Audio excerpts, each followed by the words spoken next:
Peace. Mount Ascension here.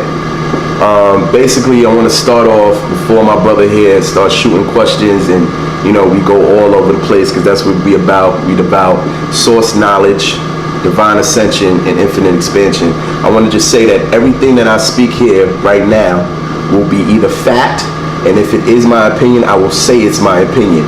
Other than that, the things I will say is factual due to scientific evidence, due to archaeological evidence, due to genetic evidence, and due to historical evidence or geographical aspects. I'm not here to talk out of my ass. I'm not here to speak from a hatred or any type of judgment aspect of anyone or anybody. But the fact of the matter is, we are all miseducated, white and black, all of us. And me myself coming into the realization of that, I refuse to allow myself to continue to be miseducated in any form. So saying that, and I dare anybody to research what I say, Google it as I speak it, and find something that's in the contrary if you feel that what I'm not saying is wrong. But don't go with belief. I don't follow belief. I use intelligence. If you want to lose belief, that's up to you. No problem. Believe all you want. But intelligence is over here in this domain, and that's all we use. That's it, brother. I just want to get that out the way. Make sure there's no confusion or misconceptions. There's nothing that's off topic, and I mean nothing. I literally go out of my way to study as much as I can, from world history to science to astrology. I won't claim to be an expert in any of those things, but I do love history. And the great thing about history is the deeper you go into history, you actually hit metaphysics, because history is endless. Knowledge is infinite. So the further I go back, I begin to reach levels to where things become unknown but known. I get into a realm of a metaphysical aspect, which to this day most scientists and most educated people cannot give the answers. But once again, if you're missing a certain aspect of yourself as a so-called human being, dealing with things sort of talking of the pineal gland, dealing with things of soul, so on and so forth, that actually give you an insight into certain things people cannot explain because they're not connected to, you won't know any better. And therefore everything will be hearsay, mythology, not true, so on and so forth. So I fell in love with history because the further I kept going back, the more I realized we had no beginning. The more I realized that us as a melanated people, us as a 6 to 22 strand, 7 to 9 ether people, have no preset, specific, exact beginning. Man always was. And when I speak of man, I'm not speaking of the 2 strand. I'm speaking of us. So, I fell in love with history because of that. And history goes in anything. You can't study history without finding out that you created mathematics. So now you study mathematics. You can't study history without finding out architecture. So now you're looking at architecture. You can't study history without finding out astrology. So now you're studying astrology. So technically, to study history beyond the bounds and limitations that you've been given due to curriculums and due to certain European aspects of schooling and education, you will go into depths that have no limitation. And it will literally touch on everything, and literally everything. So that's why history was something that I fell in love with. I don't stay in a box of nothing. I've studied the Christian aspect of religion, Muslim aspect of religion, Judaism, even Buddhism, the Taoists, all that. I do not stay in a box. One thing I do not do. So, let me represent real quick, make sure everybody understand. The one thing I will always represent is myself. And I will represent myself in the symbolism that y'all are aware of. So, brother, let's go, man. So, question: Why do you feel like the curriculum of America anyway is so narrow as far as what we're being taught from kindergarten to high school to even college, private and public? Why is it so narrow versus the knowledge that people can grasp outside of the standard curriculum is so broad? So why do you think that they choose the curriculum as is? Well, once again, it's not a thought, it's not a feeling, it's a fact. First and foremost, let's go to the aspect of anybody who says we're in America, so why do we need to learn about Africa? I'll totally agree with you on that. I'll agree with you on that. So let's talk about American history. Let's talk about the 13 colonies and John Hanson being the first black president. Why are we not taught that? Let's talk about the 5 Moorish tribes that set up the constitutions and all the different legal systems that we follow on this land that have been manipulated by the European. Let's talk about Thomas Paine writing to Morocco and promising them to separate the Moorish men from the so-called black slaves on this soil. Why are we not talking about any of that? That's American history. Let's talk about the Olmecs, who date back to the minimum I say and repeat, 900 BC. Why we're not talking about that? Let's talk about the Washita, who have documented proof of being over 50,000 years old. Why we're not talking about that? Let's talk about the Empress of Washita, who in the late 1800s had achieved sovereignty, and anybody who is under her will achieve sovereignty through that. And this is all through government treaties and ties and so on and so forth. Why is none of this not taught? I'll tell you why. Because all of this empowers people of color and deeply melanated people. And this so-called country, which is a corporation, is dictated upon keeping you ignorant about what you are, because you will reclaim what is yours. Everybody on this continent that is copper colored, that has 6 to 22 strand, 7 to 9 ether, has a connection to every land upon this earth. You are indigenous to this planet, so therefore you have a right to many things that they want to believe you have to fight for. If I'm a citizen of this country, why the hell do I have to fight for civil rights every 10, 20, 30 years? But yet an Asian, an Arab, a Jew, whatever the hell you would like to call it, I've never seen them fighting for civil rights, ever. And the right of civil, or civility, or being civil, is just a person having care and kindness in a form of reciprocation to one another. So civil is nothing you have to fight for. Civil is something that you are as a human being.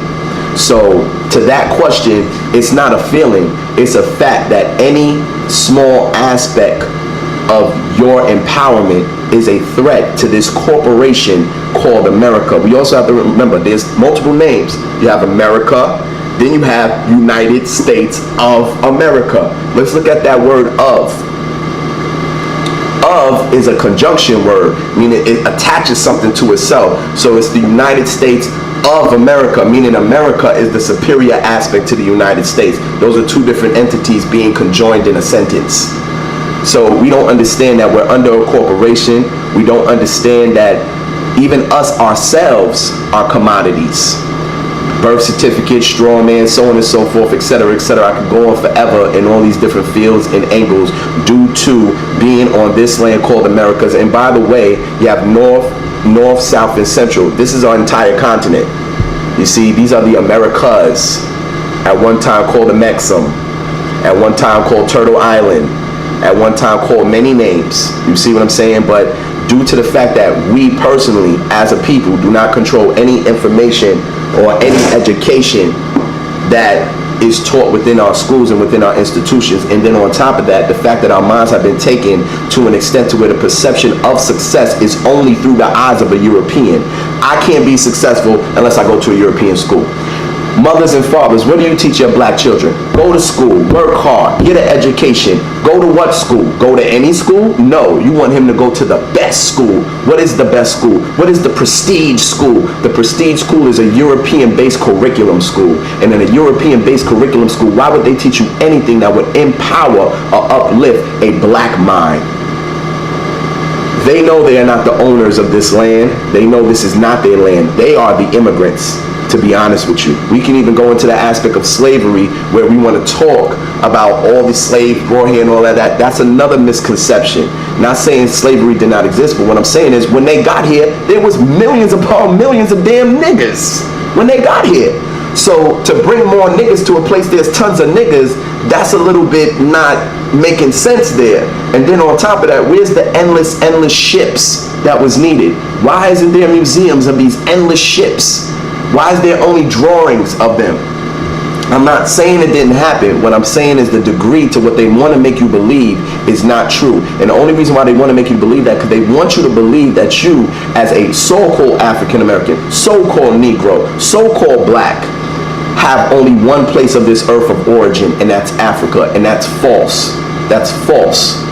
Every land on this planet, I can go to every tribe, I can go to every dynasty, every land on this planet, the original inhabitants were so-called black people. That is fact. That is fact. The oldest people on this so-called land go back to, that we know for a fact, that archaeologists have proved, is the Washita and the Olmecs. Later on, they mixed in with the Mongoloids or the Shang dynasty, which creates your current today Native American. Chinky eyes, my complexion or lighter, and straight or curly hair. That's the Native American that they show you constantly and act as if it's the only type of Native American on the soil. That's false. They found over 10 ton, and I mean the size of this room, Olmec heads that show even more Negro faces than mine. So the point of this narrow-minded curriculum and this limited structure of education is to keep you within boundaries of remaining enslaved mentally, keep you thinking that you are a minority, keep you thinking that you have no true history. We can even go into slavery. There was 256 slave revolts. Why are we only talking about Nat Turner? There were slave revolts in Haiti. There were slave revolts in Jamaica. There were slave revolts in America in the South. There was over 256 of them. 256 of them. Why are we not talking about this? Why are we not talking about the endless history on this soil alone? That's American history. Why are we not talking about that? So once again, anything that's empowering to a black mind will always be left out of history. It will always be left out of history, and that's only because we are the source and we are the power to their entire existence. We are the reason that they are in they've survived in the first place. I can go back into ancient history where we saved their lives twice. We are their life source and their life force. Without our ignorance and our dependency upon looking like them, acting like them, eating like them, talking like them, being educated as they claim education should be, they don't exist. On this planet right now, the highest consumers of the most useless products is black people.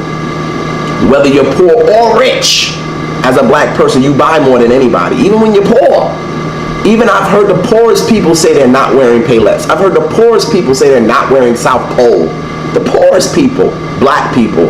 But I've seen so-called Mexicans, so-called, Latinos or Hispanics that would be in the range of being so-called poor, whatever you would like to say. But they don't have that mental perception that we have been instilled with as black people with, I must project quality in order of being quality. Do you think that that's like a internal thing, a subconscious kind of thought or something that is within us from birth of attempting to embrace who we truly are? Do you think that we use the material things and cars, money, or whatever, or like a depiction of ourselves? It's a combination.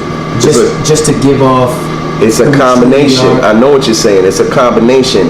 It's a genetic aspect, and it also is a perception aspect. So it's mental and genetic. I say it's genetic. Why? It's genetic. Why? Because during the time of slavery, anything that was black, anything that was nappy, anything that was dark was considered ugly and the lowest quality. In actuality, it still exists today. Let's be honest with you. It's still all over the world. The darker I am, the nappy I am, the more ugly I am. I can't even get a job if I'm nappy and dark.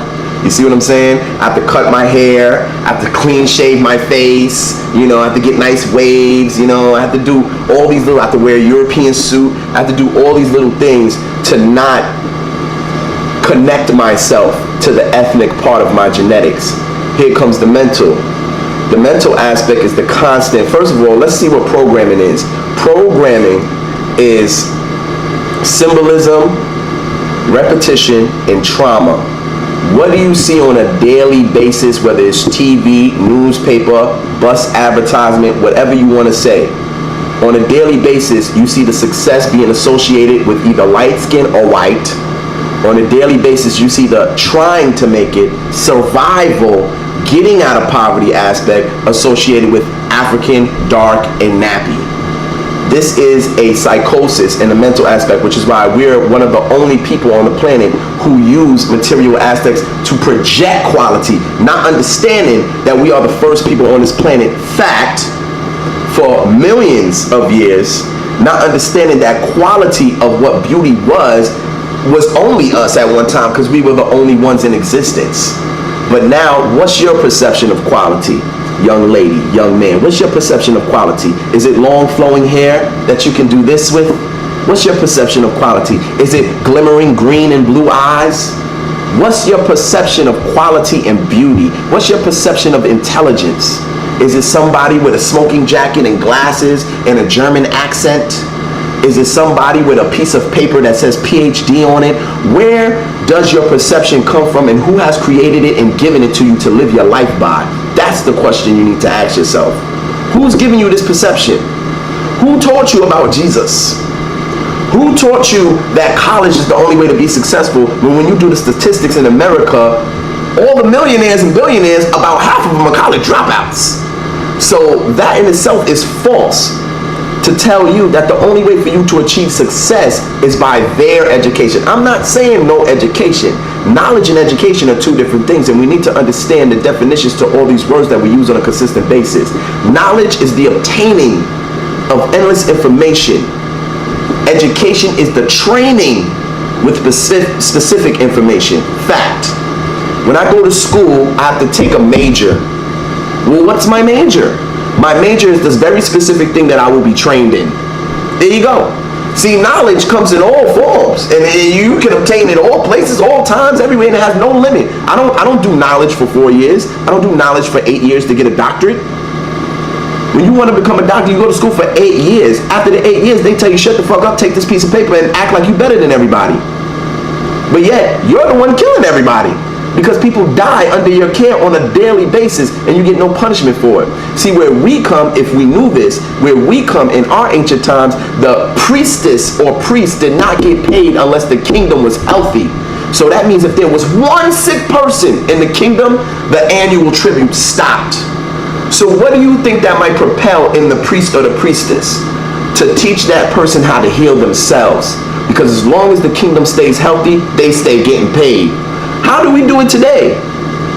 If you're sick, you get paid. So why the hell would I want to kill you of anything? I want you to keep coming back in order to stay alive, but I don't want to kill you or nothing. That's bad business. Same aspect with this cop nonsense and this justice and legislative system and all this nonsense. I don't want crime to stop. Crime pays my bills. I mean, to use intelligence, these things become clear as the sun shining through a clean window.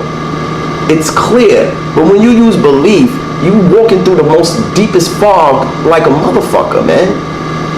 But yeah, we have a combination, and this is the difference between black people and other people, because people go, oh, other people been enslaved, and other people been this, and other people been that. You're absolutely right.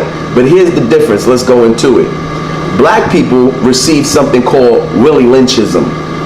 Now, I know most of y'all know what that is, but do you know the impact that it is on the programming aspect, the symbolism, the repetition, and the trauma? To watch your father be castrated in front of his family, to watch him be ripped apart with horses on each end of his body, to watch him be impaled where they stick a goddamn pointed tree stump through his asshole until it goes through his mouth, to watch a body be chopped into pieces, to watch all these, to watch your mother be raped, where the term motherfucker comes from, because at certain times on the plantation, especially if you were in a breeding plantation, a slave breeding plantation, you had to fuck your mother. And that's a fact. So if there were no other, how would you say, fertile slave women around, you had to fuck your mother. I mean, let's not forget, we weren't humans to them. You don't think these things play a psychological aspect on the psyche? Now let's go into it a little deeper. If I know that a rebellious slave has a shorter life than an obedient slave, as a mother who loves my children dearly, what do you think I'm going to teach my slave children? who were born into slavery, by the way. That's another thing that no other people went through. We were born into slavery. We were bred into it. You get a slave gave birth, bam, that's a brand new slave. But as a mother who desires my child to live as long as possible, knowing that a rebellious slave dies immediately and an obedient slave lives the longest, and as a matter of fact, not only lives the longest, but can actually get into the big house, sleep next to the master bedroom, master bedroom, get the not hand-me-down clothes, not get the scraps of chitlins or intestines from the pig, but actually get the pig hoof or the pig leg. So what do I teach that child? To be a rebellious slave, or do I teach them to be obedient? That's genetic. Because as I teach that child grows up and teach its slave child. That slave child goes up and teach its slave child, and so on and so forth. That's genetic. So we have a combination, you know. Then you got colonization. Everybody went through colonization. Everybody was colonized on this planet because the Europeans systematically went around the whole fucking world colonizing the earth. So we all have that. And you know what comes with colonization? Color caste system. This is why in every place you go to on a planet, they have a caste system based on how light or how dark you are. You see what I'm saying? So it's just, it's simple, but it's deeper than we know. And it goes into the genetics and it goes into the psyche, which is exactly why Willie Lynch, whatever, this blueprint was told to last for 300 to 500 years. You see? So, I mean, everything is simple, everything is science. It's just how deep you want to go, or how deep you're going to go, or what you're going to ignore to not hold yourself accountable and responsible for how you contribute to it. Because some people will hear this and just not care and want to ignore it. Because to acknowledge something, eventually you have to hold yourself accountable. Then you have to hold yourself responsible. And then you're going to have to make changes. I had to make changes. I used to dress like a European every day, till I found out what the tie represents, till I found out what the European suit represents, till I found out what the European shoe represents. And I said, I'm not contributing to this anymore. I don't give a fuck what I have to do. Call me a bum. Call me whatever titles come with your perception that comes from a deficient mind that was given to you. I don't give a damn, because at the end of the day, I know within my genetics is royalty, science, architecture, and divinity. So any perception that's outside of my genetics doesn't exist. So I don't give a fuck. I'll keep my beard, I'll keep my afro, and guess what? I got a pocket full of money. I got an endless library. This is just a fraction of what I like to call my swords. These are my swords. This is my artillery. You see what I'm saying? All of this stuff is not coming out of my ass. All of this stuff is not my opinion. These are things that can be found, that can be researched. You can Google them. You can do whatever you choose to do. YouTube all day, I don't care. But you will find them if you choose to look. Just because you choose not to look and you choose to use belief, do not get mad or title me or anyone else like me as if there's something faulty about what we're saying. Because I'm speaking facts, and I can give you references, and I can give you anything that can find the source of what I speak, and you can continue in your path to continue to find more sources, more proof, whatever you have to do to make yourself feel better.